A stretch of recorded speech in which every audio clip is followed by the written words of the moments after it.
Innallaha la yanzuru ila suwarikum wa ajsadikum wa amwalikum walakin yanzuru ila qulubikum wa a'malikum. Dari hadis ini baru kita harus membedakan mana yang prosedur, mana yang wasilah. Jadi Allah itu melihat kepada prosedur dan kualitas, bukan sekedar wasilah atau kasing luar. Makanya innallaha la yanzuru, sungguhnya Allah tidak melihat ila suwarikum, wajah kamu, rupa kamu, wa jasadikum, jasad kamu atau fisik kamu, wa amalikum, dan harta kamu. Jadi wajah, fisik, dan harta itu hanyalah wasilah casing yang hanya bukan jadi standarisasi. Yang jadi standarisasi bagi Allah itu adalah kualitas hati dan amal. Walakin yanzuru, akan tapi Allah melihat ila qulubikum wa amalikum, kepada hati dan amalmu, maksudnya kualitas hati dan kualitas amal. Untuk sampai kepada kualitas hati dan kualitas amal tentu dengan ilmu. Tanpa ilmu kita tidak akan sampai kepada kualitas hati dan kualitas amal. Dan ilmu itu ada berdasarkan dalil.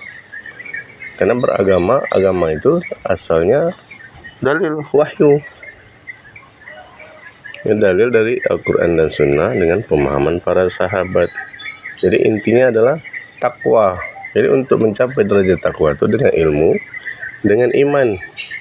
Pertama dengan ilmu, yang kedua dengan iman, yang ketiga ya diamalkan. Karena kesempurnaan iman itu ditetapkan dengan hati, diucapkan dengan lisan, dan diamalkan dengan anggota badan. Jadi beriman tidak cukup ditetapkan dengan hati, tidak cukup diucapkan dengan lisan, tetapi harus diamalkan dengan anggota badan. Jadi kualitas hati tadi, hati asasnya adalah tauhid. Tauhid lawannya syirik. Berarti untuk menjaga hati kita bersih, kita harus bersihkan dari syirik pertamanya. Kemudian baru masuk kepada manhaj ibadah, berarti ittiba. Berarti hati kita itu harus ittiba kepada syariat. Keimanan kita itu harus mengikuti dalil-dalil syariat dengan pemahaman syariat. Jadi ittiba dalam hati juga, kualitas hati itu baru nanti hati kita bersihkan dari maksiat hati seperti dengki, iri, dan semisal dengannya, sombong, dan lain-lain dan semisal dengannya. Setelah menjaga kualitas hati, baru kita masuk kepada kualitas amal.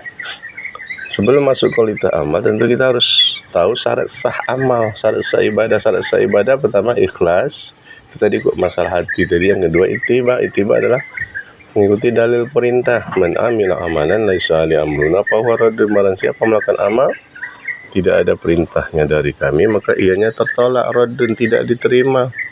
Berarti amalan yang makbul itu amalan yang mengikuti perintah, mengikuti dalil dari syariat, di atas pemahaman syariat dan dengan maksud dan tujuan syariat.